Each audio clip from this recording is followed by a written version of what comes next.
అందరికీ praise lord. దేవుని నామానికి మహిమ కలుగును గాక. మీరు అందరూ బాగున్నారు కదా? మీరు పెడుతున్న ప్రతి ప్రార్థన రిక్వెస్ట్ కానీ మేము ప్రార్థన చేస్తూ ఉన్నాం.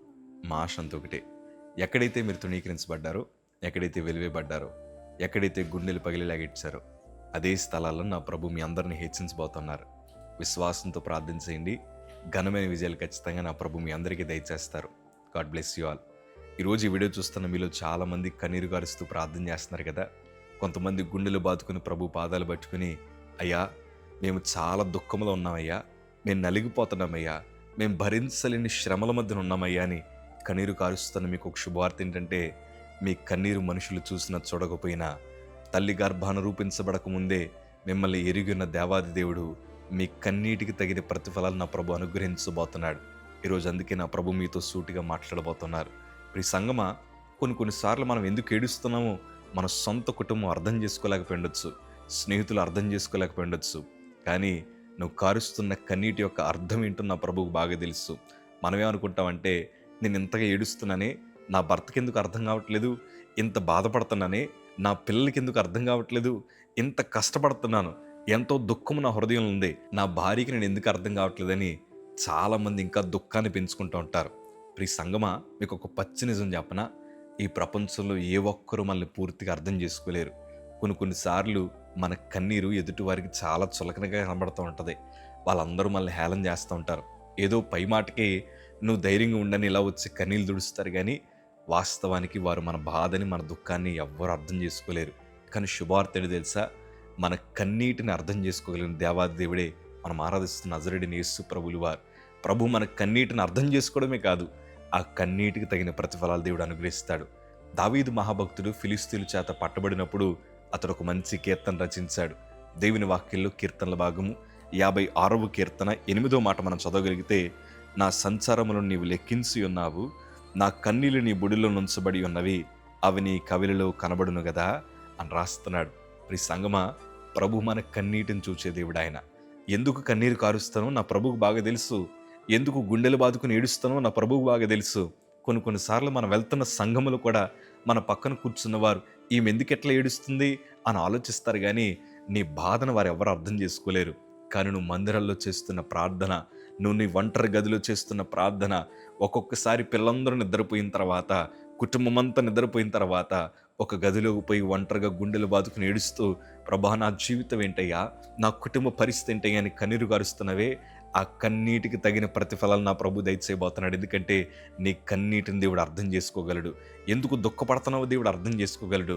ఈ సంగమా, హిజ్కియాకి మరణకర రోగం రాగా దేవుని ప్రవక్త వచ్చి, అయ్యా నువ్వు కొన్ని దినాల్లో చనిపోబోతున్నావు, నీ ఇల్లుని చక్కబెట్టుకోమని దేవుడే సమాచారాన్ని పంపిస్తే, అతడు మరలా గోడ తట్టు తిరిగి చిన్న పిల్లడు ఏడ్చినట్లు ఏడుస్తాడు.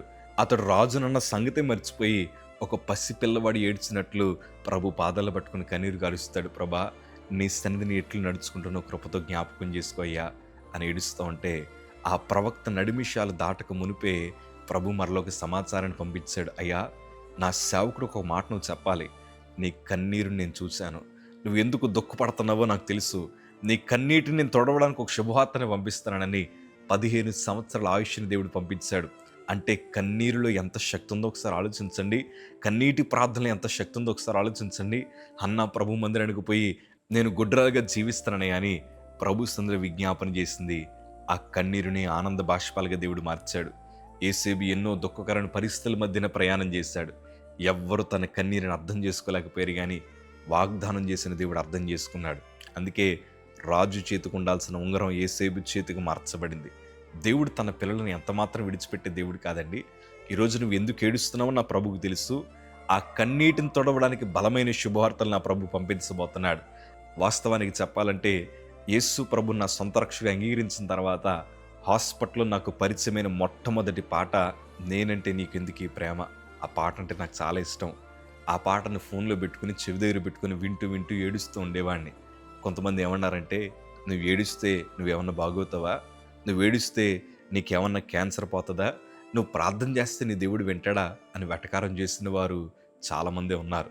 కానీ గొప్ప విషయం ఏంటి తెలుసా, వారందరి కళ్ళ ముందర దేవుడు నా బ్రతుకుని మార్చడం వారు చూశారు, నన్ను స్వస్థపరచడం వారు చూశారు.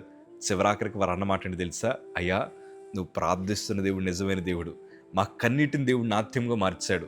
మా కన్నీటిని దేవుడు ఆనంద బాష్పాలుగా మార్చాడు. పరిచర్యకు వచ్చిన తర్వాత కూడా ఎన్నో అవమానాల మధ్యన ప్రయాణం చేశాను. ఒంటరిగా ఇంట్లో ఉన్నప్పుడు ఏడుస్తూ ఉండేవాడిని. ప్రభు సన్నిధిలో విజ్ఞాపన చేస్తూ ఉండేవాడిని. ప్రభా, నా బ్రతుకు నీ చేతులకు అప్పగించానయ్యా. తండ్రి, నా దుఃఖమేంటో సమస్తం నీకు తెలుసయ్యా. నేను ఎంత ఒంటరితనాన్ని అనుభవిస్తానో నీకు తెలుసయ్యా. ఎన్ని అవమానాల మధ్యన ప్రయాణిస్తానో నీకు తెలుసయ్యా అని బలిపీఠం దగ్గర పడి ఏడ్చేవాడిని. ఆ కన్నీరే ఈరోజు నా సేవకు పునాదిగా మార్చబడింది. ప్రియ సంగమా, నా ప్రభు నీ కన్నీరుని చూస్తున్నాడు. నువ్వు ధైర్యం తెచ్చుకో. బహుశా ఎవ్వరు నీ కన్నీరుని అర్థం చేసుకోలేకపోవచ్చు, కానీ అర్థం చేసుకోలేదని నువ్వు ఎక్కువ ఇంకా బాధపడి కొంతమంది వాట్సాప్లో స్టేటస్లు పెడతారు. నన్ను ఎవ్వరు అర్థం చేసుకోలేదని, నాకెవ్వరు సాయం చేయలేదని, నన్ను వాడుకొని వదిలేశారని, నన్ను మోసం చేశారని. మనుషుల స్వభావమే అంతా. మనం క్రొత్తగా చెప్పేది ఏమీ లేదు. వారు కూడా మన స్టేటస్లు చూసి వాళ్ళు కూడా నవ్వుకోవడానికి తప్ప దేనికి ఉపయోగపడదు. చూసావా నా కోసమే పెట్టింది, చూసావా నా కోసమే పెట్టాడని ఇంకా మనల్ని తక్కువ అంచనా వేస్తారు. ఇలాంటి పనులేమీ చేయొద్దు. మనకేదన్నా బాధ కలిగితే ప్రభువు తప్ప మనకి ఇంకెవ్వరు లేరు. ఆయన తప్ప ఇంకెవరు అర్థం చేసుకోలేరు. అందుకే మీరు ప్రభు సన్నిధికి రండి. ప్రభు దగ్గర విజ్ఞాపన చేయండి. ప్రభు పాదాలు పట్టుకుని బ్రతిమాలుకోండి. ప్రభు దగ్గరే మీరు కన్నీరు కార్చండి. ఆ కన్నీటినే ఆనంద బాష్పాలుగా దేవుడు మారుస్తాడు. నేను ఎప్పుడు ఈ మాట చెప్తాను, మనం చేస్తున్న కన్నీటి ప్రార్థనే మన ఆశీర్వాదాలకు పునాదులుగా మార్చబడుతుంది. ఎందుకంటే మన కన్నీటికి తగిన ప్రతిఫలాలు ఇవ్వడానికే మన ప్రభు సిద్ధంగా ఉన్నాడు. ధైర్యంగా ఉండండి. God bless you.